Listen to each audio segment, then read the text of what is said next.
రంగ. First car వెళ్ళి చిట్ట చివరి కారు దాకా పట్టిందంటే, అరగంట సేపు పట్టిందంటే రంగా వచ్చాడని అర్థం. రంగా అందులో ఎక్కడ ఉన్నాడో తెలిసేది కాదు.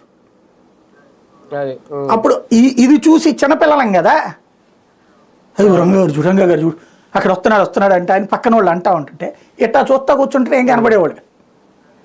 అట్లాగే నెహ్రూ వస్తున్నాడంటే ఆయనకి అంతే, ఆయనకి దాదాపుగా 15-20 నిమిషాలు పట్టింది.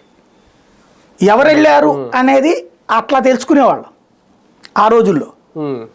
అంత అభిమానం కలిగిన మనిషిని, రంగాని రాజకీయ కారణాలతో మర్డర్ జరిగిపోతే రాష్ట్రం అంతా రచ్చయింది, ధ్వంసం, విధ్వంసం, సర్వనాశనం. ఆ రోజు తర్వాతన కాంగ్రెస్ పార్టీ, అది ఎప్పుడు జరిగింది 88లో, వెంటనే కాంగ్రెస్ అధికారంలోకి వచ్చింది.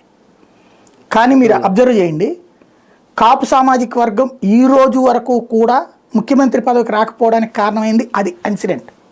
దాన్ని ఎలా ప్రొజెక్ట్ చేశారు, కాపు సామాజిక వర్గానికి కంట్రోల్ ఉండదు, చూడండి ఎంత విధ్వంసం సృష్టించారో, 1,00,000 కోట్ల రూపాయలు నష్టం జరిగింది అన్నటువంటిది వాళ్ళ మీద ఒక ముద్ర వేశారు. అంటే వాళ్ళ అభిమాన నాయకుడు చనిపోయినటువంటి సందర్భంలో వాళ్ళల్లో రేగినటువంటి ఉద్వేగంతో జరిగిన విధ్వంసం కారణంగా ఆ రోజు నుండి ఈ రోజు వరకు కాపు సీఎం కాల. మనకి కాపుల్లో ఇంకొక లీడర్, బలమైనటువంటి లీడర్ తయారు కాల. మధ్యలో మొన్న తుని ఇన్సిడెంట్